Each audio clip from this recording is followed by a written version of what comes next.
avec. Yes. C'est notre moment. Dites oui aux actualités dans votre journal TV. Transformez votre intérieur avec Zinda. Zinda, mon rêve se réalise enfin. Fianambidy telopolo isanjato hatramin'ny fitopolo isanjato ho an'ireo entana fan série manomboka ny iray hatramin'ny telopolo jona. Batimax dia mirary fety sambatra ho antsika rehetra.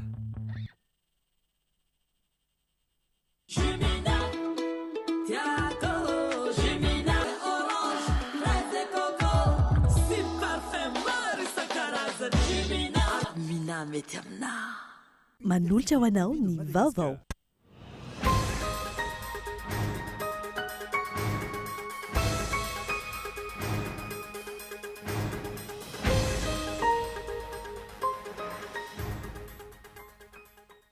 Nandray ny asany avy hatrany ireo mpikambana vaovao roa voafidy ny anteny miram-pirenena ho mpikambana eo anivon'ny fitsarana avo momba ny lalam-pandrenana taorian'ny fianiana ny androany.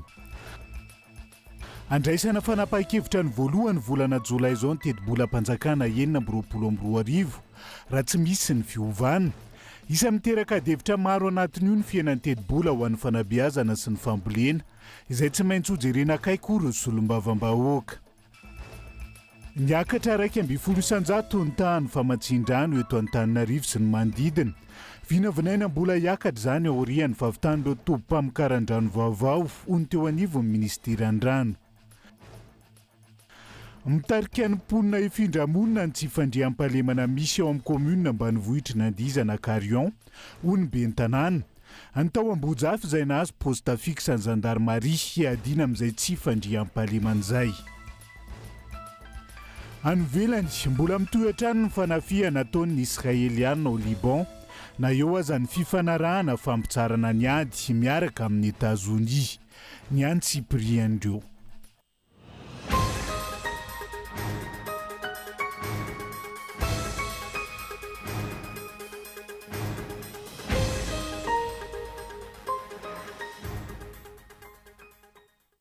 Fotoanan'ny fampiralamba vaoantsika indray eto amin'ny fitalavitra kolo fa tena ny araba tomy kilasy tongovavy manasanao avy hatrany anaraka ny any Cyprian'izay. Hoentsika manokatra ny fiarahana amin'ity ala ity. Nandray ny asany avy hatrany ireo mpikambana vaovao miisa roa voafidy ny anteny miram-pirenena ho mpikambana eo anivon'ny fitsarana avo momba ny lalam-pandrenana. Taorian'ny fianianana izay natao tamin'ity androany ity. Malona ny filazana fa tsy ara-dalàna ny fividianana natao omaly ady voatery ho taperina ny 7 andro fepitaona izay nomeny lalàna anaovana ny fividianana ho ny filohan'ny fitsarana avo momba ny lalam-pandrenana androany. Andao rahantsika ny Antsiprian'izay taterindrina fitiavana. Tsy niandrela fa notanterana ny maraina teo teny amin'ny lapam-panjakana Ambohida ny fianianan'ireo mpikambana vaovao miisa roa ahitana ny Razafindramasy Farala Célestin sy Vazison Honoré solitenany anteny miram-pirenena isolony toeran'ireo mpanolontsaina avo roa nametra-pialana eo anivon'ny HCC taorian'ny nahavoafity azy ireo omaly. Avavaritra ao anatin'ny lalàna fa 7 taona tsy azo avaozina ny fepitoam-piasan'ireo mpikambana fitsarana avo momba ny lalam-pandrenana. Izany hoe mifarana ny fepitoam-piasan'izy ireo amin'ny aprily 2022. Fanamarinana ny fampiarana ny fanazana ny lalam-pandrenana no asa iandreketan'ny HCC raha ny fanazavan'ny filohany. Manoloana ny resabe sy fanakianana momba ny filazana fa tsy manara-dalàna ny fanatanterana ny fividianana. Laza ny filohan'ny HCC fa voaza ny andin-dalàna ary tsy voatery ho taperina ihany koa ny 7 andro fepitaona anaovana ny fividianana raha ny fanazavana. Iny fa nahazo le fametraha-pialana tamin'ny 15 juin dia nandefa ny ho an'ny président président ny fanavaozana dia président ny fanavaozana maka le décret milaza hoe banga ny toerana toerana dia manasa ny anteny miram-pirenena any ny solony vita ny fanendrehan'ny solony omaly tamin'ny anteny miram-pirenena dia alefa ny anteny miram-pirenena any amin'ny PRM indray zany ny anarandreo olona reo dia maka décret indray zany izy manendry any ireo olona roa reo dia vita zay zay dia alefa ny PRM aty aminay hoe ireto ny voatendry avy any pitsipitsy zany farany zany ny androany io zay. Nanamafy ihany koa ny filohan'ny fitsarana avo momba ny lalam-pandrenana fa tsy nisy fanerenan'ireo mpikambana teo aloha nametra-pialana teo anivony ity androm-panjakana ity. Ny antony ny alany zareo dia zareo no afaka manazava an'izay fa mitaratasy fametram-pialana dia hoe no ny antony manokana somary iverenako kely le fanontaniana mpanao gazety hoe maliny hoe nahoana ianao no tsy voakitikitika fa nga moa izany milaza hoe nisy nikitikitika na nisy nisokotra nanala reo anakirona ny fametram-pialana nge libre afaka mametram-pialana zay afaka mametram-pialana fa tsy voatery misy mikitikitika akory fa tsy misy olona voalaza hoe mandrakizay dia tsy maintsy ao amin'ny androm-panjakana anankiray na ao amin'ny orinasa anankiray fa afaka miala izy rehefa tete hiala. Nanatrika izao fianianan'ireo mpikaman'ny HCC vaovao izao ireo mpanolontsaina avy misy roa eo anivon'ny fiadidina ny fanavaozana ny Repoblika. Tsy mijabaka ny andraiky ny fahefan'ny androm-panjakana hafa ny fitsarana avy momba ny lalam-pandrenana ka tsy manana fahefana anara-maso sy tsara ny asan'ny fahefana mpanantanteraka izy ireo. Hoy ny filohan-dranamaly ireo fanakianana miatefa amin'ity androm-panjakana ity.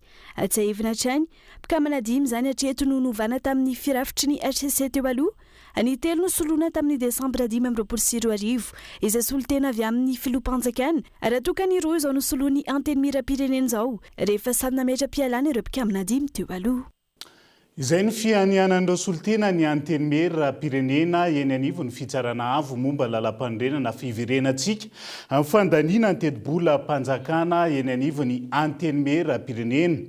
Andraisana fanapahan-kevitra ny voalohany volana Jolay ho avy izao ny teti-bola mpanjakana 2024 raha tsy misy ny fiovana fa eo ampiandrasan'izay isa mitarika adi-hevitra ny fiainan'ny teti-bola natokana ho an'ny fanabeazana sy ny fambolena. Amin'ny fahefana mpanatanteraka no namolavola ny lalàna amin'ny fiain'ny teti-bola mpanjakana ireo solom-bavam-bahoaka ka tsy maintsy andinika tsara ny anteny miram-pirenena amin'ny fandraisana fanapahan-kevitra momba ny PLFR ny taona 2024. Gabain Loa. Nitsikera mafy an'ireo solom-bavam-bahoaka sy ny anteny miram-pirenena momba ny teti-bola mpanjakana sy ny mpanitsina 2024 ireo tanora ao anaty ny tambabiany mpitolona 2024. Raha tsika mahita ny fanapahan-kevitra izay noraisin'ny Assemblée nationale tao amin'ny LFR mahakasika ny fampihenana ny teti-bolan'ny ministera fanabeazam-pirenena eo ihany koa ny ministeran'ny agriculture sy ny élevage izay ataoko hoe fototra ny fampandrosoana ny Madagasikara. Fa tokony ravana ny Assemblée indrindrandrindra fa ankehitriny izy amidy indray no maka avansy. Ole dia hoe ny aty amin'ny fampianarana sy ny fiompianaran'ny fambolena tokony ampiakarina ny teti-bola dia ry zareo indray no ampiakarina ny teti-bola ary lasa miakatra ambony be. Nandiso ary nanitsy an'izany fiampangana azy izany andany ny solom-bavam-bahoaka ireto farany izay nilaza fa tokony manadahady tsara vao miteny raha nanome hafatra ho an'ireo tanora ao anatin'io vondrona io. Tsy mbola nanapaka ny fanitsihana ny teti-bola mpanjakana ny Assemblée nationale, tsy mbola nisy fanapahan-kevitra fa rehefa misy fanapahan-kevitra izy zay vao afaka miteny hoe nahoana nahegnanareo ny volan'ny fampianarana, nahoana nahegnanareo ny zao. Fa ny zavatra hitany dia le volavolan-dalàna projet de loi mikasika ny fanitsihana ny teti-bola mpanjakana zay sy ny depiteny manao anazy fa ny gouvernemanta. Ny zavatra tokony ho teneniny dia hoe aza manaiky an'io zavatra omen'ny gouvernemanta io anareo fa tsy mety ny hoe ahegno ny volana. Zay ny tokony teneniny. Ny GNZ dia za mba mino ny Cameroun GNZ reo olona nianatra dia tokony ho hainy manavaka ny projet de loi sy ny proposition de loi. Isan'ny misongadina amin'ity volavolan-dalàna mifehy ny teti-bola mpanjakana 2024 ity ny fiakarany tambikarama ho an'ny trano fonenany ho an'ireo mpiasam-panjakana ho rohitsy ariary hiatra manomboka amin'ny volana Jolay ho avy izao izany hoy ny ministry ny toekarena sy ny fitantanam-bola androany. Raha ny fandaharam-potoana nolaniny ireo solom-bavam-bahoaka omaly ny alarobia voalohany volana Jolay ho avy izao handalo sy handraisana fanapahan-kevitra mandritra ny fivorinana azony rehetra atrehiny eny amin'ny anteny miram-pirenena ny alarobia voalohany volana Jolay 2024 ho avy izao ny volavolan-dalàna mifehy ny teti-bola mpanjakana sy mpanitsina 2024 ity. tokony ho afainganina ny fisamborana ny filoha teo aloha Andry Rajoelina izay mbola manao ny tsy mety amin'ny alalan'ireo mpiara-miasa aminy. Hoy ny solombavambahoaka voafidy tao Betroka Randriana Solo Nicolas Androany. Nambarany ihany koa fa ny tombotsoam-pirenena sy ny tombontsoa ho an'ny vahoaka ny tokony baiko ny mpanao politika fa tsy ny fitiavan-tseza sy ny fitiavam-pahefana araka ny nasongadiny tamin'ity Androany ity. Ka eto Andriatsilavo. Efa 7 volana zao no nitondran'ny filohan'ny fanavaozana ny Repoblika ny Madagasikara ary maro ny zavatra vita hitan'ny maso sy azo tsapahitanana. Hoy ny solombavambahoaka voafidy tao Betroka. Ity farany izay mbola nanamafy hatrany fa mbola hita eto an-toerana ny diatanan'ny mpitondra teo aloha sy ny ekipany izay manaratsy sy manendry olona etseroa ary maro ny olona voasarika amin'izany na olon-tsotra na tanora na mpanao politika indrindra ireo very tombotsoa zatra lalan-derinina tamin'ny fitondrana goragora sy kaboraraka teo aloha. Araka izany, tokony afanganina ho izy ny fisamborana ny filoha teo aloha Andry Rajoelina. Raha ohatra ka nipetraposy ny Colonel Mekely sy ny ekipany sy ny gouvernemanta dia mety maro na nitenin'olo manakina. Isaka io manakina io, ny manakina dia olo nanao Facebook miresaka hoe raha io dia ny manakina dia mbola frongony Andry Rajoelina ihany. Zay mahatonga anakay miteny foana hoe tokony resa malakilaky ny fanamborana Andry Rajoelina io, tapy aby no manao rehetrarehetra ireo. Satria mbola Andry Rajoelina foana ny manao malakoty eto Madagasikara zao. Ka mahatonga ny olo voasambosambotra aby io dia mbo avy amin'ny Andry Rajoelina daholo. Ka magnino zany Rajoelina sy samborona anaovana malakilaky ny rabatrehetra fa sy eto madinidinika reto nataosika ohatran'ity. Zay ny anakay navoaka soavany e. Hoe tokony atao malakilaky ny procédure mikasika ny Andry Rajoelina. Satria farany anjany Andry Rajoelina vola misy na resaka communication anjany ny vola. Fa farany olo matity Rajoelina zany fa resaka communication.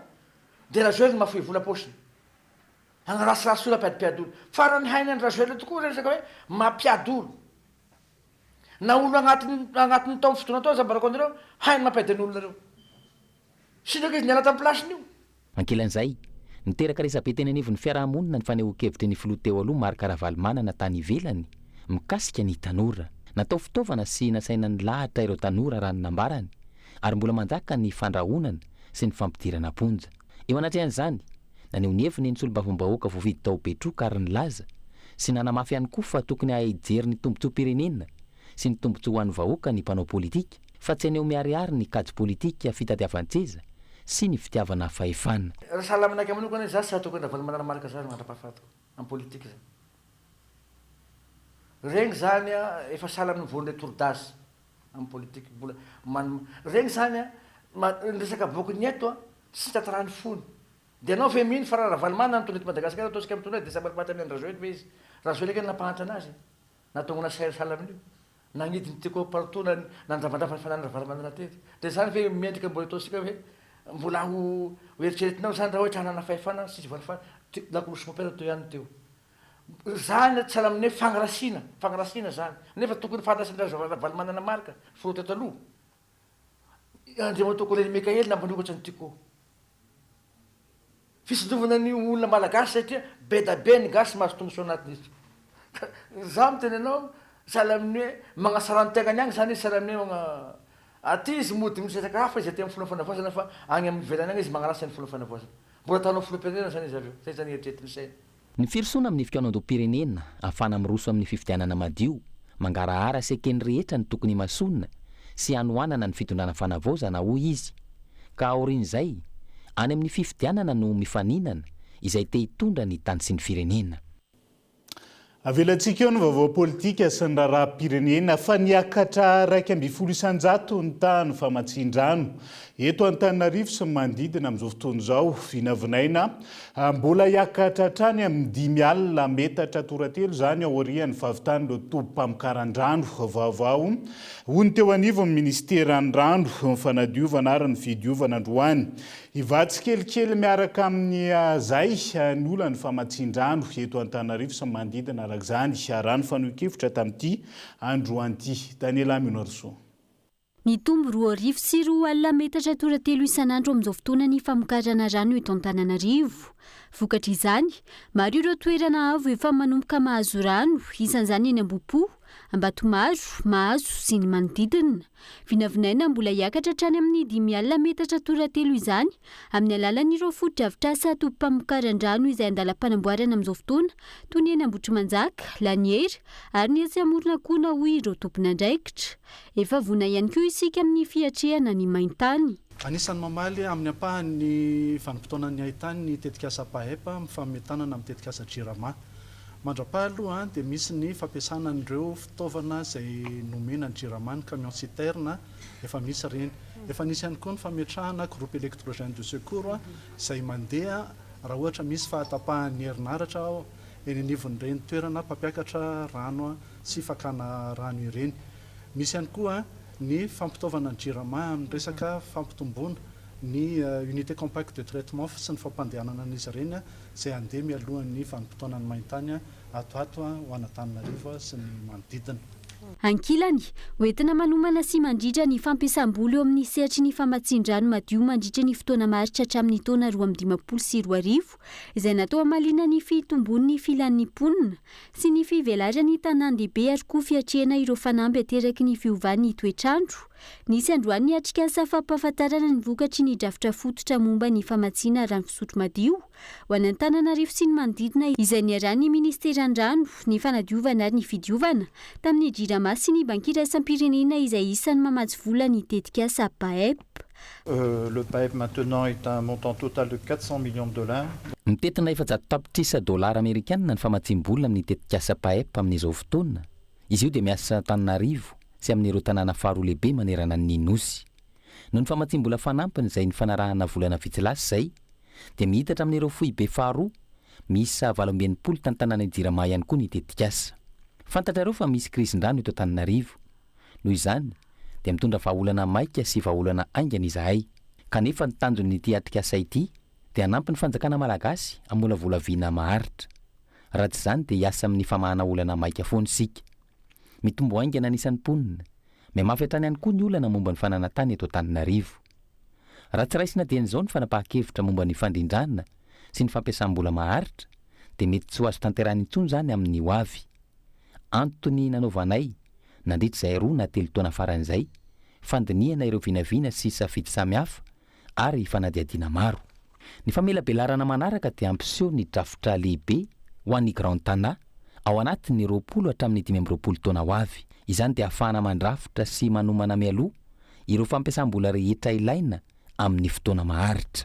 Sur le long terme, de planifier les investissements de façon à avoir vraiment une feuille de route. Andrasana araka izany fivoarany lafin'ny famatsin-drano eto Antananarivo sy ny manodidina. Mitoy ny ezaka ao amin'izany ka isin'ny fanoloana fatsin-drano tranainy izay mirefy 420 kilometatra eto Antananarivo renivohitra sy fifanaova-tso ny mpiara-miasa ny farany volana Jona ho avy izao ho famahana izay olany famatsin-drano eto Antananarivo izay. Miditra midingana fanavaozana ny asa-panjakana ny Centre d'immatriculation de Madagascar na SIM amin'ny alalan'ny nomerika na ny digitalisation amin'izao fotoana izao ho an'ny fikarakarana ny antota taratasy momba ny fiarakodia. Nampahafantarina tamin'ny fomba ofisialy androany araka izany fampiasan'ity rafitra nomerika vaovaody fanavaozana natao hanatsarana sy hanamafisana ny fitantanandrara panjakana eo anivon'izay SIM izay. Tsy arasoa velona mitatitra ny Antsipriana. Olana isake mampitarena ny ankamaroan'ireo manandrara amin'ny fikarakarana antota taratasy eo anivon'ny Centre d'immatriculation de Madagascar na ny SIM, ny resaka kolikoly, ny fahatarany fikarakarana antota taratasy ary ny fisiany osika isan-karazany. Antony rosoany fitondram-panjakana amin'ny fanavaozana ara-nomerika amin'ny alalan'ny fampidirana ny haitao araka-jamirindra eo anivon'ity ifitoerana misahana ny fanoratana sy ny fanaraha-masony momba ny fiara ity ary efa miperinasa amin'izao fotoana ny tetikasa fampiaran'izany. Tanjona amin'izany ny hanafainganana ny fikarakarana ny taratasy-panjakana, ny fanatsarana ny kalitaon'ny tolotra omena ny olom-pirenena ary ny fanamafisana ny ady amin'ny osika sy ny fandikan-dalàna samihafa. Raha taloha misy tantanareo taratasy rehetra momba ny fiara dia taratasy be dia be no tehiriziny servisy era Madagasikara. Izao izy efa digitalisé. Noho izany aloha vita mobile ianao mila fantatrao hoe sao dia efa antobolan'olona io tomobile io, sao dia efa misy fanakanana famarotana an'io, sao dia misy fandrarana nataon'ny fanjakana momba ny famarotana ny tomobile io. Indray mijery fotsiny zay ao anatina segondra vitsy dia hitanao daholo zay tokony ho fantatrao momba ny fiara. Toraka izany koa raha sendra misy fiara manao fandikan-dalàna dia mora hitan'ny service mpanjakana voakasika izany. Mahatratra 5.4 isan-taona ireo fiara voarakitra sy mahazo lahara-pamantarana eo anivon'ny SIM.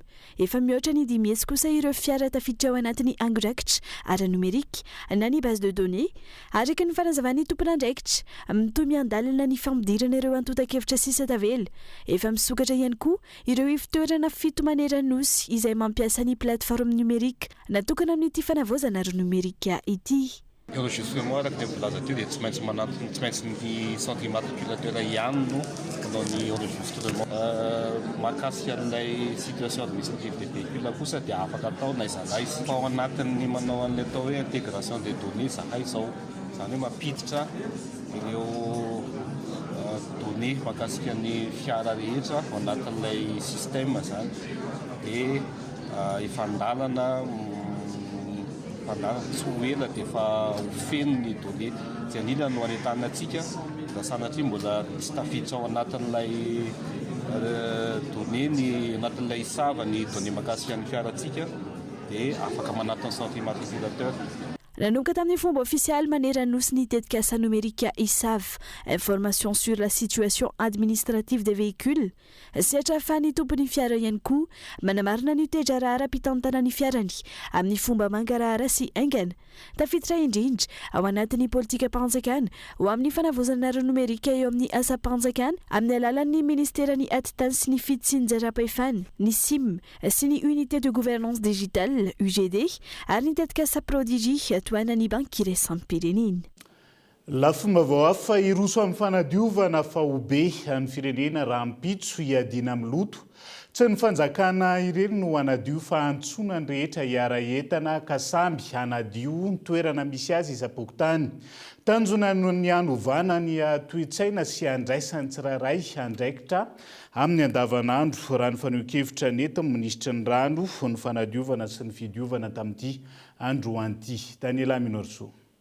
Araka ny totanisa farany voaray teo anivon'ny ministerany rano ny fanadiovana ary ny fidiovana tsy mbola manana fotodrafitra sa fanadiovana sahaza azy ny 3.700 ny malagasy, tsy misitraka tolotra fototra momba ny fidiovana ihany koa ny 8.100. Ankoatr'izay mbola olana lehibe ho an'ny 7.100 ny tokantrano ihany koa ny fahazona rano fisotro madio. Antony sy ny hetsika fanadiovana fahobe andrakotra ny faritra 420 manerana ny nosy raha pito sabotsy. Iarahana amin'ny ministerany rano ny fanadiovana ary ny fidiovana amin'ireo sampana raha-mpanjakana, fokotany, fiangonana, fikambanana sy ny maro hafa hanentanana ny olom-pirenena tsirairay avy amin'ny faritra 420. Tokony ho fahazarana sy fomba fiaina iarahany rehetra mampiatra ny fahadiovana, hoy ny ministra tompon'andraikitra. Indraintsika adiny le fanentanana na zanakitsika na dintsika no miteny anazy hoe ny fako anetsy atsipitsipy etseroa fa mba tezaina hatrany amin'ny ambaratonga fototra ny tenenina ny ankizy hoe ampidiry tsara ao anaty arina kely ampidirina anaty cartable afaka entina mody any an-trano ny fonina biscuit dia atao amin'ny toerana misy azy. Tezaina amin'izay tsika fantatritsika fa ny japonais anisan'ny firenena tena lasa lavitra amin'ny fahadiovana ny tanàna.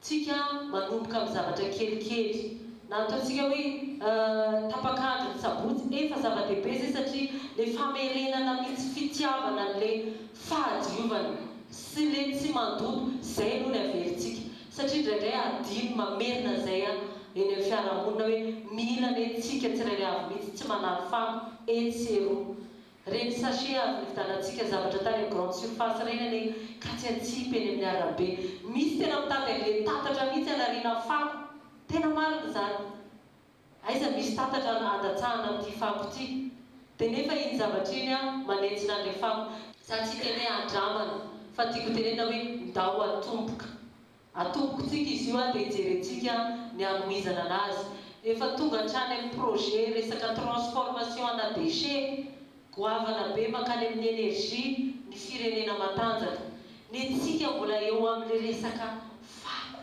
atao aizy. Miankina amin'ny fanovana toe-tsaina sy fitondrantenan'ny tsirairay io ihany koa, ohatra hoe tsy manary fako etseroa no ahafana mamany olana sy mampandroso ny firenena. Resaka fako no mandany telopolo betsaka indrindra eto anivon'ny commune urbaine Antananarivo. Tena marina zany. Efa fako mbola ny vola tokony anaova commune fotodrafitrasa tsaratsara kokoa amin'ny mpiarabelona dia lasa amin'ny falangonana fako fotsiny. Fa raha manana finiavana itsika olom-pirenena tsirairay avy amin'io fanadiovan'io mihina fa ieny izay fandaniana eo anivon'ny commune urbaine zay amin'ny falangonana andreny fako reny. Io moa fampianarana lavabe ny amin'io resaka trio izay tsika moa rehefa eto Madagasikara dia miteny foana hoe any zareo any ivelany any zany fa tsy atsika eto an-toerana. Zany kosa raha tsy hanomboka zao atsika dia hanomboka roviny. Zay fantaniana mipetraka. Samy mety amintsika ilay fiainana ohatr'izao foana iainana eto amin'ity tanàna Antananarivo ity. Entanina araka izany ny olom-pirenena tsirairay avy ho sahy hijoro iara entana sy handray anjara amin'ity etsika fanadiovana vaobe manodidina ny faritra misy azy ity ho an'ny Rapitso Sabotsy. Tsy tokony hijanona ho an'ny Rapitso ihany, tokony atao fahazarana ny manadio isan'andro na ny tokantrano io na eny an-dalambe na tsy misy aza ny etsika iran'ny daolobe tahaka izao. Rampitso araka izany izay etsika fahobe fanadiovana manerana noho izay.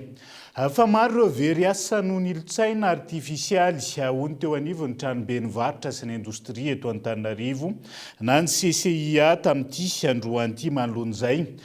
Nisy ny fifanankalozan-kevitra entina hampandrosoana ny toe-karena amin'ny alalan'ny ilotsaina artifisialy ho famoronana asa indrindra ho an'ireo tanora ihany koa. Ndao arahantsika ny Antsipriana.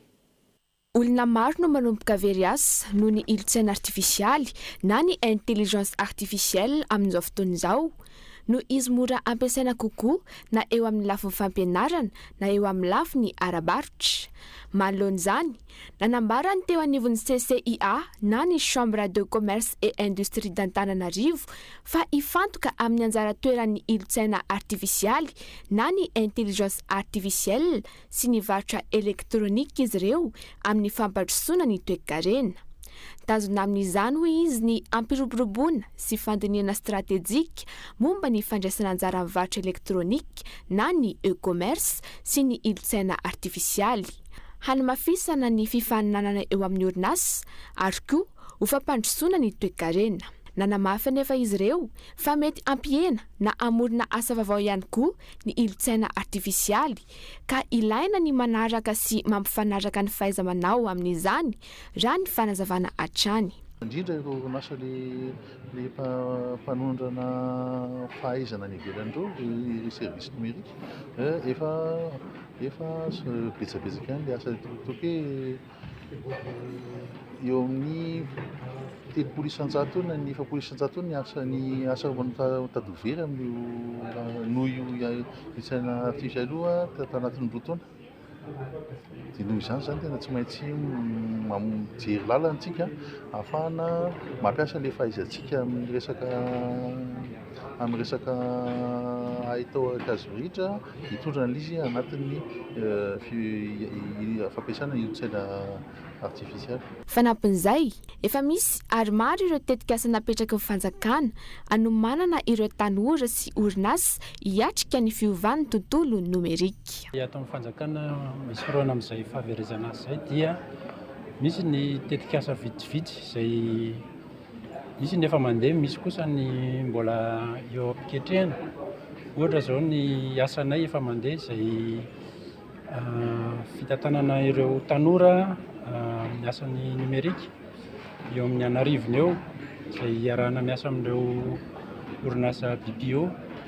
Ankoatran'izay dia misy koa ny tetikasa miaro digital izay fitantanana orinasa kely malagasy amin'ny sehatra numerika. Fa misy eo amin'ny 70 mahery eo zao ny orinasa mitantana tamin'izay tetikasa izay. Anisan'ny fanalahidy alamafisana ny fifaninanana sy ny fahombiazan'ny toe-karena ny fampiasana ny teknôlôjia vaovao, saingy mila fahaizana hoy izy ireo ny fampiasana azy, azona tompony ho an'ny rehetra sy ny firenena iray manontolo. Miresaka an'izay fampiasana ny teknôlôjia vaovao zay isika, mila mafisina ny fahaiza-manao ny malagasy amin'ny fampiasana ny cybersécurité ho fiarovana ny angon-drakitra ara-nomerika manoloana ny firongatry ny osoka sy ny halatra eo amin'ny tambazotra sosialy sy ny internet ankehitriny. Antonina mola volana ny paikadym-pirenena ho an'ny cybersécurité ka isy ny hetsika ampahafantarana ho an'ny rehetra ty politika nasionaly ho an'ny cybersécurité ity ny 2020 sy 2020 ny volana jona ho avy zao. Andoara antsika ny fanampananjavana.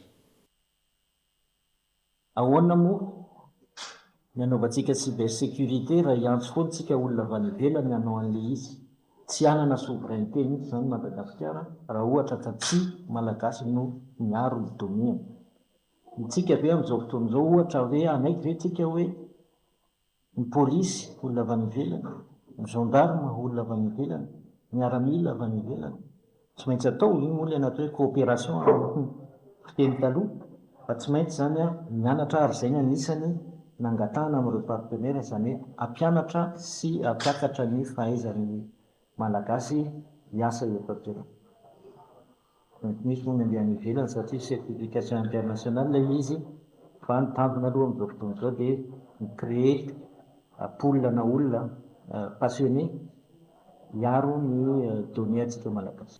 Tonga atao anatin'ny fotoana ny doka vetivetsika aza misaraka aminay ary.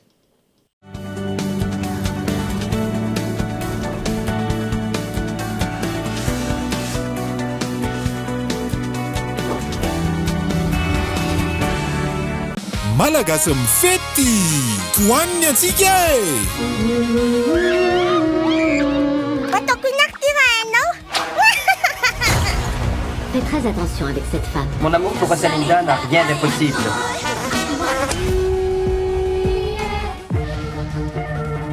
Êtes-vous prêt à découvrir le plus grand concours de chant d'Afrique francophone? Kylian Tonelli va tenter de résister pour le sprint final de la saison.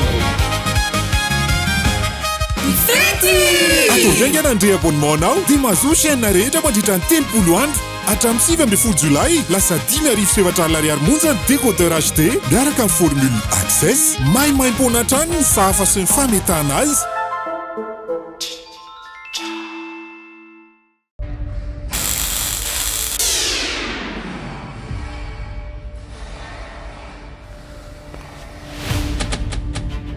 Tapaka indray le jiro raha mba afaka vidiko route électrogène zao nefa mbola tsy ampy vola kasiko amin'izao. Tsy olana izany, pas de cash, pas de souci. Nividiana entana an'io aloha tsikelikely hatramin'ny 30 volana miaraka amin'ny facilité de paiement mirindra ao amin'ny Cosmos irery ihany. Nivaha ny olana Ramose miaraka amin'ny facilité de paiement mirindra ary ianao ihany koa pas de cash, pas de souci miaraka amin'ny facilité de paiement mirindra eny amin'ny magasin Cosmos manerana Madagascar. Azadino miaraka amin'ny facilité de paiement mirindra tsy olana nisy fananam-bola eno eo mividiana entana an'io ary aloha tsikelikely mandritra ny 30 volana. Miaraka amin'ny mirindra tanteraka ny fikasanao. Eo ambany fiahin'ny filohan'ny fanavaozana ny Repoblika amin'ny Madagasikara, eo ambany fitarihan'ny Prime Ministre lehibe ny gouvernemanta, ny ministra mifanajariana ny tany sy ny raharahantany dia faly manasantsika hanatrika ny manam-pirenena momba ny fanajariana ny tany, ny fananantany sy ny toeram-ponenana ary ny trano fonenana. Ny hevitra mivoaka tamin'ny fionan-doparitra no iangana amin'izany fionana izany. Ny 20 sy 30 jona 2024 ao amin'ny CCI Vato. Ny tanjona dia fifanakalozan'ireo torolalana ankapobeny ho an'ny sehatra tsirairay atao amin'ny ministera, ho torolalana mazava ho an'ny fanavaozan'ny fokony ny rafitry ny fananantany, ny fanajariana ny tany ary ny toeram-ponenana. Roviana iombonan'ny firenena eo amin'ny fitantanan'ireo sehatra telo ireo. Isika rehetra miara-mikiandoha ho antoko ny fiarovana ny tany sy ny toeram-ponenana. Vivez la Coupe du Monde avec une définition d'image incroyable avec la télé TCL. En plus, du 11 juin au 19 juillet, pour tout achat d'une télé TCL, uniquement dans tous les magasins Cosmos, participez à la tombola TCL World Cup avec 4 télé TCL à gagner. Uniquement dans tous les magasins Cosmos. Avec TCL, chaque moment du World Cup devient spectaculaire. Cosmos, votre partenaire de confiance.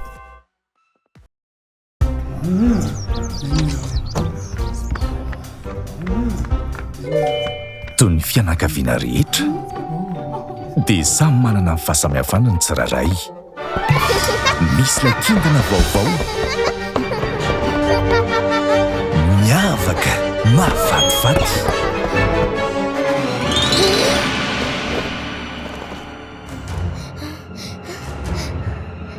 Fa ny iraisan'izy ireo kosa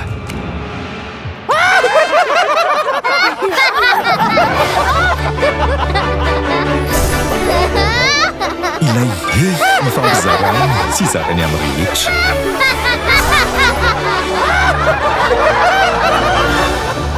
La vache qui rit, parce que c'est bon de rire. La vache qui rit au cheddar, au goût irrésistible, maintenant disponible dans vos points de vente habituels.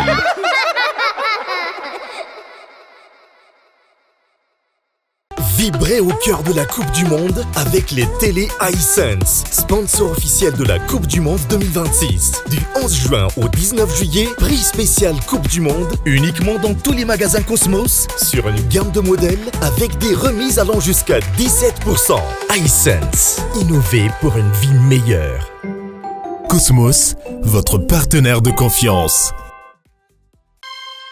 Face à la crise mondiale de l'énergie, choisissez le kit anti-délestage ou l'autonomie totale. Grâce à des panneaux solaires haute performance, bénéficiez d'une production optimale. Avec ZK-Digimax, découvrez une technologie nouvelle génération, modulaire, simple et surtout sans câblage encombrant. Une énergie fiable et entièrement contrôlée. De 5 à 125 kVA, en monophasé ou triphasé, pour tous. ZK-Digimax, distribué exclusivement par TED. Une multitude de solutions. L'une d'entre elles est faite pour vous.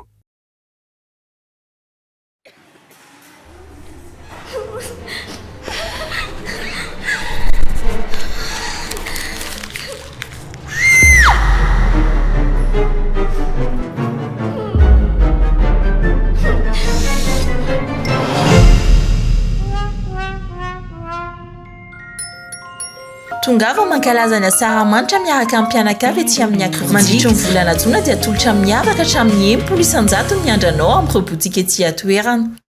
Téléphone na inona no afaka mameanao. Écran HD 6,7 pouces, caméra 50 mégapixels, batterie manana tanjaka 5000 milliampères amin'ny vidiny tena mirary 499 000 ariary fotsiny. Ny Samsung Galaxy A07 fihenam-bidy hatramin'ny 10 ariary. Tolotra manan-kery hatramin'ny 10 jolay any amin'ireo magazay Cosmos rehetra. Fanganary fa voafetra ny entana.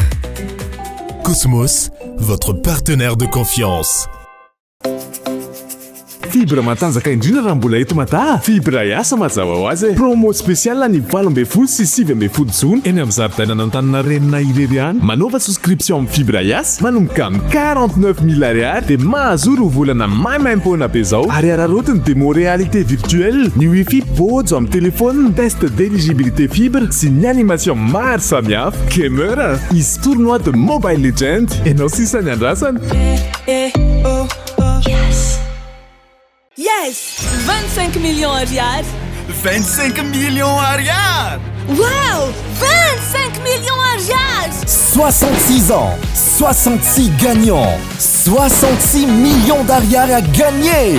Célébrez les 66 ans d'indépendance avec Cosmos. Du 8 juin au 19 juillet, pour tout achat chez Cosmos, participez au Tombola spécial indépendance.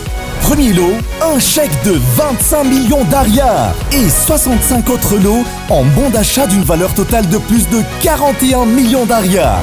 En plus, profitez des remises sur certains produits et c'est uniquement chez Cosmos. Et si cette fois-ci, c'est vous le gagnant? Attention, stock limité. Cosmos, votre partenaire de confiance.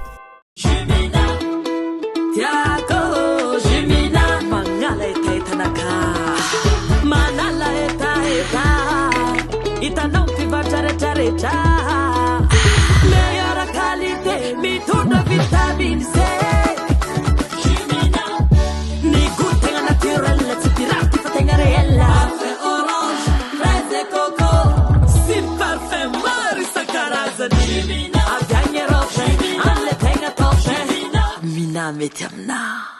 Zay mila fotoana bobaka kokoa ikifena net.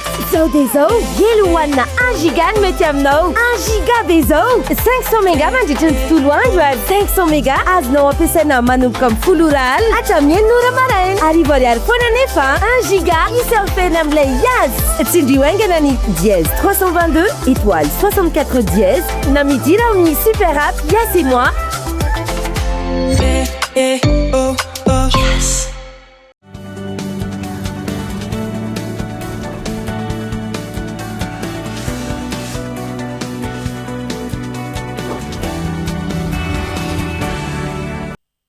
Mamerina ny arabatra ny tomboky lasy tombovavy tonga sondray atao anatin'ny tapany faharoa amin'ny fampalalambavao amin'ity alay ity. Anokavantsika izay nanohana ny fitantanana ny fako sy ny fikajiana tontolo iainana teto Antananarivo renivohitra ny tetikasa Zesda izay farana ny volana Desambra 2022 ho avy izao. Na izany aza hotohizana ary tsy maintsy apetraka ny rafitra maharitra sy manaja ny fenitra ara-tontolo iainana hiatrehana ny fitombon'ny fako fikarom-pona eto Antananarivo sy ny manodidina. Ka eto Andriatsilavo. Fanasokajenan'ny fako miainga ao tokantrano, fanatsarana ny fidiran'ny amin'ny toby fanaripako eny Andralanitra, fampiasana teknôlôjia misoroka ny fiparitahany entona simika, fanohanana ireo mpikirakira fako, ireo amin'ny ankapobeny no nisongadina nandritra ny atrikasa, fampahafantarana ny vokatry ny tetikasa Jesda, izay tetikasa fanatsarana ny fitantanana ny fako eto Antananarivo renivohitra. Naomby ity tetikasa ity, izay natomboka ny taona 2024 ka ifarana ny volana Desambra 2024 avy izao. Isan'ny nisongadina tamin'izany ny fampiasana ny teknôlôjia vaovao avy amin'ny fanjakana japonais. Fukuoka moa ny anarany amin'ny fiteny japonais. Ny teknisiana moa afaka manazava bebe kokoa fa zany hoe ireo entona simika izay raha hoe amin'ny mandoro fako fotsiny ohatra antsika dia ireo entona simika izay miparitaka amin'ny manodidina io teknôlôjia io nefa tsy mamoaka an'izay entona simika tsy amin'izay fandoran'izay fa voatazona ao anatin'ny toerana any ambany any zany ny entona simika ka tsy mamoaka an'izay amin'ny toerana manodidina eny Ambohimangakely sy manodidina eny moa zany izy Antananarivo renivohitra. Kasaina hitarina amina komina hafa manodidina Antananarivo renivohitra io teknôlôjia vaovao io izay miaro ny tontolo iainana. Misy fako any amin'ny toerana komina hafa mety makao Andralanitra, misy koa toerana hafa mety hitobian'ny fako ary mety efa manana fitobiana fako ary mety ho ampiasaina ny ole teknôlôjia vaovao io dia misy fiara-miasa amin'ny komuna marobe amin'ny ben'ny tanàna manodidina Antananarivo izay mahatonga ny azy eo ary zareo koa manao ny ekipan'ny komuna zany miaraka amin'ny ben'ny tanàna manome torohevitra teknika amin'ny tetikasa koa ao anatin'izay fitantanana fako izay. Tsevina trany, tetikasa vatsian'ny gouvernemanta japonais vola ny Jesda izay ifarana ny volana Desambra ho avy izao ary vokatra ny fiara-miasa eo amin'ny gouvernemanta malagasy, ny ministeran'ny rano, fidiovana sy ny fanadiovana, ny komuna Antananarivo renivohitra ary ireo komuna manodidina Antananarivo. Tanjona manomboka eto ny fametrahana rafitra maharitra sy manaja ny fenitra ara-tontolo iainana hiatrehana ny fitombon'ny fako vokarin'ny mponina eto Antananarivo renivohitra sy ny manodidina. Fa ny ambony vokatry ny asa fiarovana ny harena voajanahary nataon'ny MNP niaraka tamin'ny ministera ny tontolo iainana sy ny fandrosoana lovainjafy hatramin'ny taona 2017 no minisitra androany. Isan'ny nanampy ny ministera tamin'ny asa natao tao anatin'izay fitantanana ireo valan-javaboary stratezika teto amintsika izay ny MNP nandritra ny 5 amin'ny 30 taona nisiny ary hotazomina sy amafisana izay ezak'izay ho an'ny 5 amin'ny 30 taona manaraka raha ny fanohan-kevitra Gabain Loasy Todsoa Fabrice Razanadribe no mitatitra ny Antsiprian'izay. No marihina tamin'ny fomba ofisialy androany ny fankalazana fa 5 amin'ny 30 taona ny Madagascar National Parks izay rantsamangeka eo anivon'ny ministera ny tontolo iainana sy ny fandrosoana lovainjafy misehatra amin'ny fiarovana ny tontolo iainana sy ny harena voajanahary eto Madagasikara. Nanampy ny ministera tamin'ny fitantanana ireo zavaboary sy harena Madagasikara ny MNP nandritra izay 5 amin'ny 30 taona izay raha tsy laza afaty sy ny fanomezana lanja ny hakantona zavaboary tsy manampaharoa misy eto Madagasikara ary antoka iray lehibe amin'ny firindrany tontolo iainana sy ny fiainan'ny mponina eto amintsika izany sy manirana izao tontolo izao mihitsy hoy ny ministra Piahy. Ny ny azo ambaro amin'izao fahatokana amin'ny telopolo taonany tsingerenan'ny taonany Madagascar National Park zao a ny fandresena lehibe eo amin'ny zavaboary eto Madagasikara.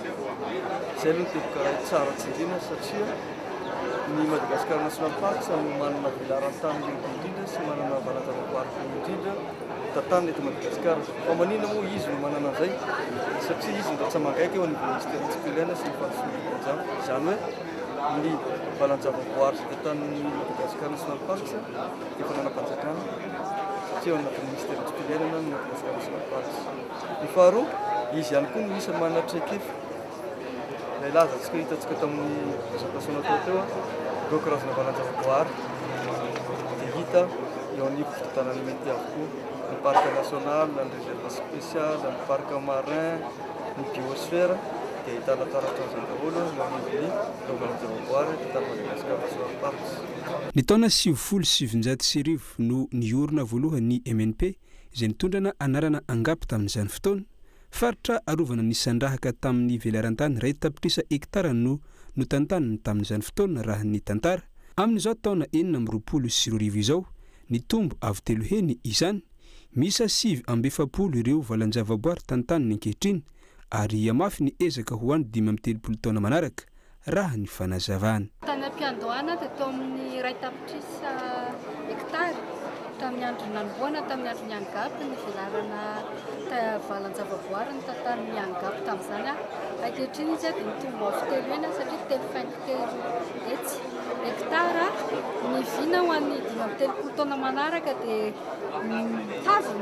mitazona ny ireo valan-javaboary eo zany amin'ny etanjao ary manatsara ary indrindra koa valan-javaboary ahitany vahoaka eny fotony sitraka tombony ahafahanjareo zany tena tombo-drahara ao anatin'izany fiarovana izany.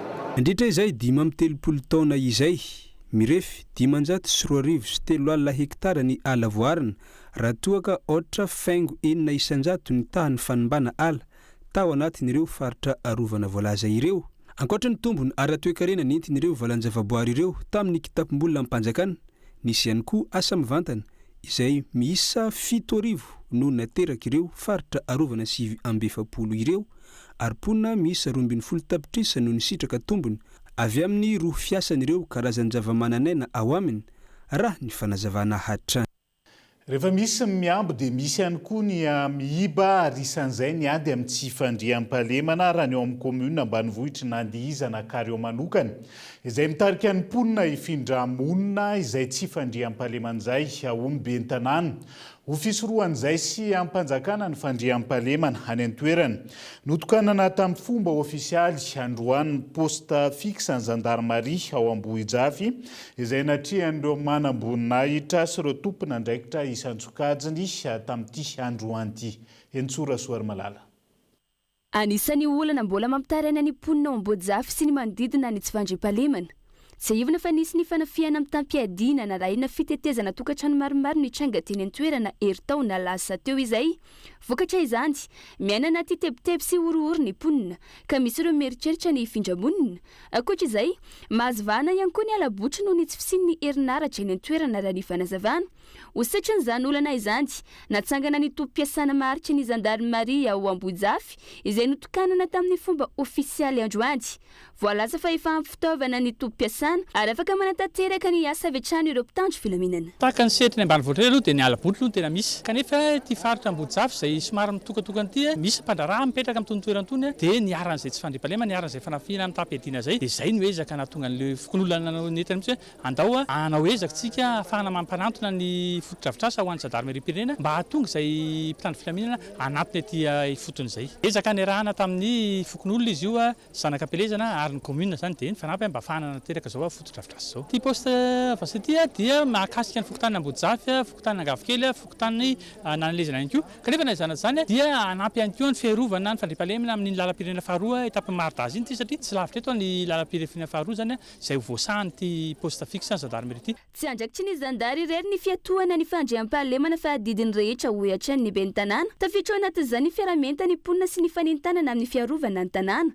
Raha ny eo amin'ny commune nandihizana Carion, dia azo lazaina fa maro ny zandary miasa ao saingy mbola tsy ampy izy ireo noho ny velaran'ny tany sy ny isan'ny commune sahaniny izany indrindra no mahazava-dehibe ny fiaraha-misalahy eo amin'ny vahoaka sy ny mpitandro filaminana nambarany fa ny fahalaviran'ny toerana sy ny fahasarotan'ny lalana no isan'ny antony mahatonga ny fahatarany ny zandary rehefa misy tranga vonjy-taitra ka manararaotra izany ireo jiolahy mpanao fanafiana amin'ny tampiadina na zay eo nivon'ny mpitatana ny commune zany dia misy fotoana zay midina manentana an'ireo mponina eny fotony mba hifandrimina amin'izay fandrim-pahalemana zay ny fanomezam-baovao fa marina sy aingana ho an'ny zandary fa rehefa mirindra zay fiara-miasa ny zandarma ny fokon'olona mpitondra zay dia iena ny lafiny tsy fandrim-pahalemana ty farity dia inona fa nanampy betsaka amin'izany ty fisinyty fototra vaovao ity onona taloha dia makany acarion lavitra ny lalana zany dia tara zay fahatogavan'izay dia niarana hoe vita le fanafiana na dia manao antso ara ny onona dia tsy tonga ara-potoana ny zandarma tsy fanomezantsiny aminy satria ny fahafahamanao koa ny fitaovana tsy anananareo ny toerana raha teo zareo tsy mipetraka ty taraiky fa noho ny fitiny toerana posifika ty zany dia izy zandarma ifandimby hipetraka ty dia ho akaiky kokoa zany zay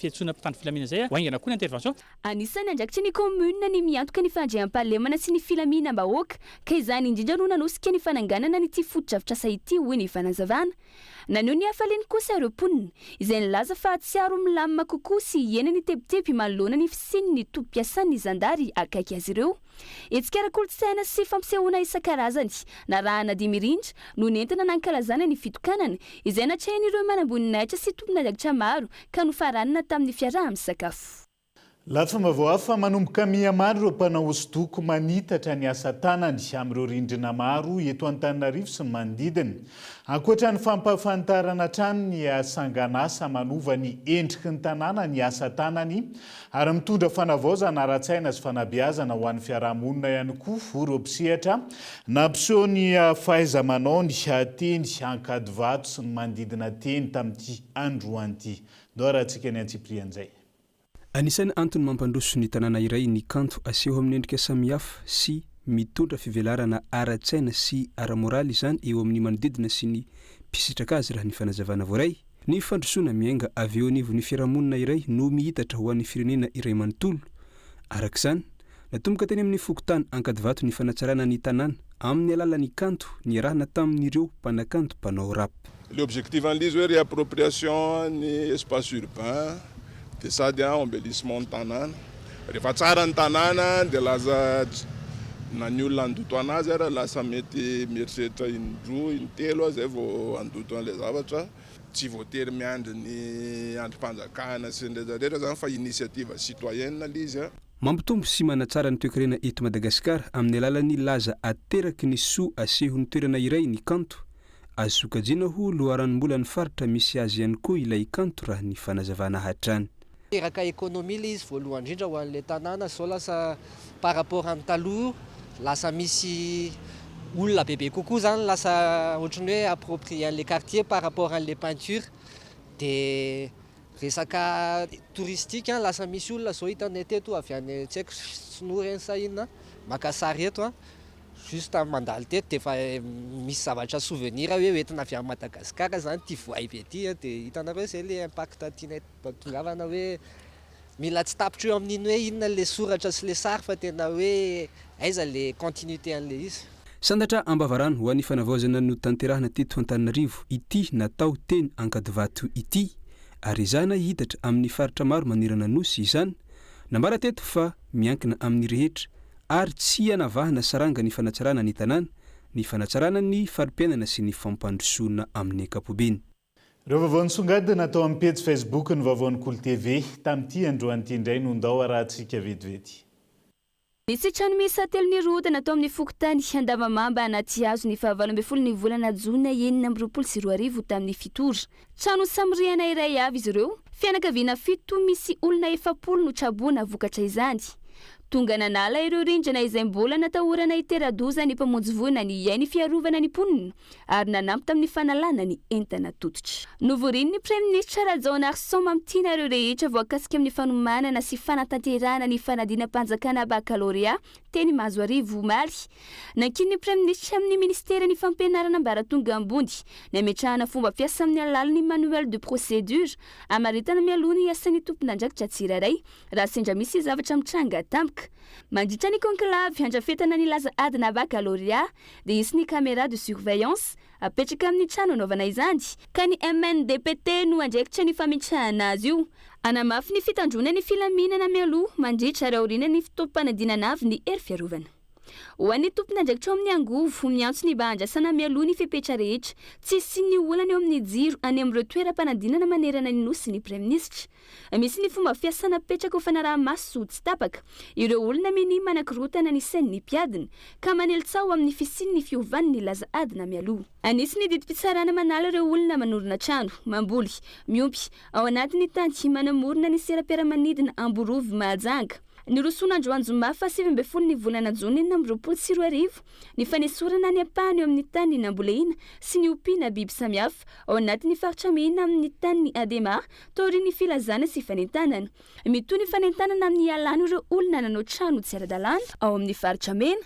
dingana manaraka ny famerenana tanteraka ny toerana ho ampiasain'ny sera-piaramanidina izay efa misy fefy fanovak'ireo olona ary anao ny asa fanitarana ny serana ampiaramanidina anisan'ireo tetika asa stratégique manohana ny fanovana nomerika sy ny fampandrosoana ny fotodrafitra seto Madagasikara ny DSIM sy ny prodigie izay efa tsy ny banky iraisam-pirenena adabola nisaraka izany dia nikasa fanaraha-maso ny fizotry ny fanatanterahina ireo tetika asa ireo anotanterahiny ministry ny fampiroboroboana ny atao arakajy mirindra ny postre sy ny fifandraisan-davitra aniaraka tamin'ny solotena maharitra ny banky iraisam-pirenena eto Madagasikara androany Rasoanoro Félicité Marie no voatendro masuivony Madagasikara any Japon araka ny tatitry ny filakevitry ny ministra ny alarobia fa 17 ny volana jona 2024 lasa teo tory ny fanindrenio nisy ny fitsidiana ara-pomba fanajana nataony teny amin'ny masuivony Japon eto Madagasikara fotoana nanamafisany rotota ny fifandraisana sy ny fiarah-miasa eo amin'ny Madagasikara sy Japon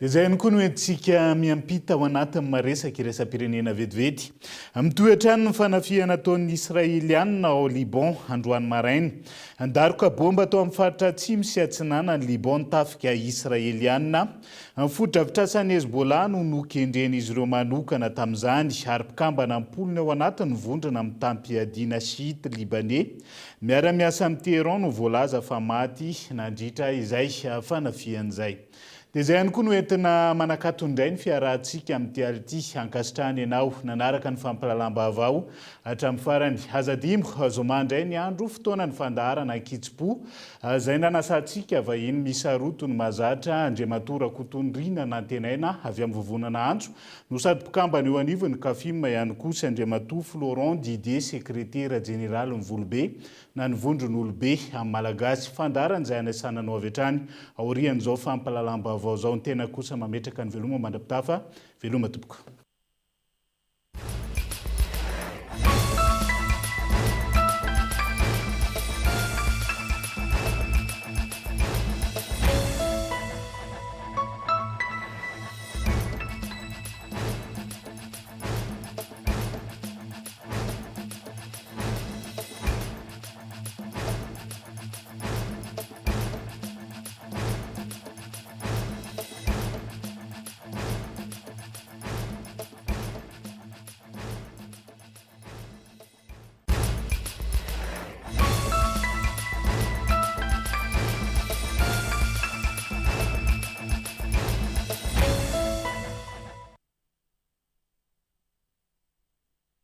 Transformez votre intérieur avec Zinda. Zinda, mon rêve se réalise enfin. Fianambidy 3 isanjato hatramin'ny 7 isanjato ho an'ireo entana fin de série manomboka ny iray hatramin'ny 3 jona. Batimax dia mirary fety sambatra ho antsika rehetra.